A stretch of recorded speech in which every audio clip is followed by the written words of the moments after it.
member from Hamilton East, Stony Creek. Thank you, Speaker. My question is to the Premier. Just 2 weeks ago, in reference to U.S. Steel, Justin Trudeau stated that the Canadian government needs to work with its provincial partners to ensure that people's pensions are protected. Speaker, I couldn't agree more. U.S. Steel has a towering moral debt to its workers and its pensioners.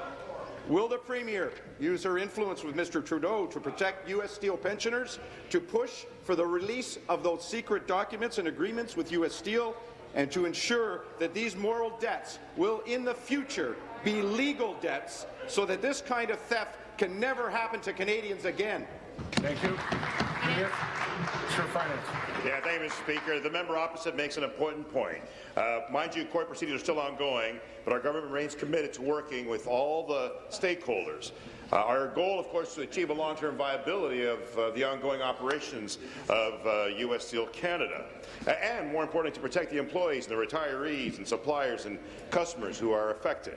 While it is still ongoing, we do want to ensure the member opposite that our government will work with the retirees by providing the support necessary over the next 6 months so that they can have their health benefits.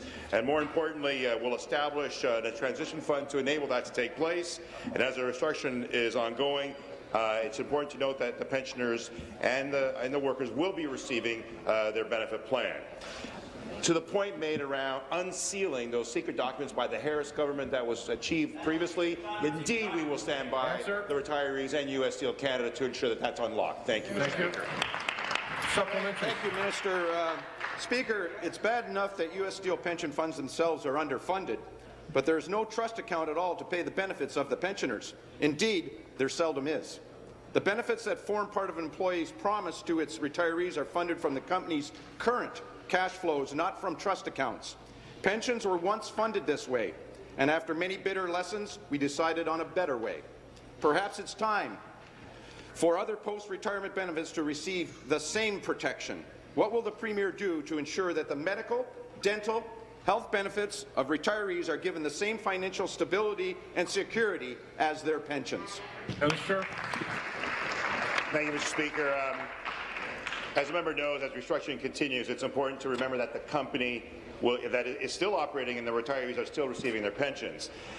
And as the member knows, and he makes reference to this, Ontario is the only jurisdiction in Canada with a fund like the PBGF, the Pension Benefits Guarantee Fund, and this was made in 2012 to put in more sustainable footing, including increasing assessments and eligibility conditions to cover those benefits. And I can confirm that the current estimates indicate that the PBGF is financially sound. The bottom line is that although the courts are processing and going through the approval process, this will not affect the PBGF coverage, if needed, Mr. Speaker, in the future. And again, I add that we will, as a government, continue to support the retirees and the workers over the next 6 months. That will not implicate the PBGF, but it is the only province in Canada that offers that, and we recognize that more has to be done. Thank you. Thank you, Mr. Speaker.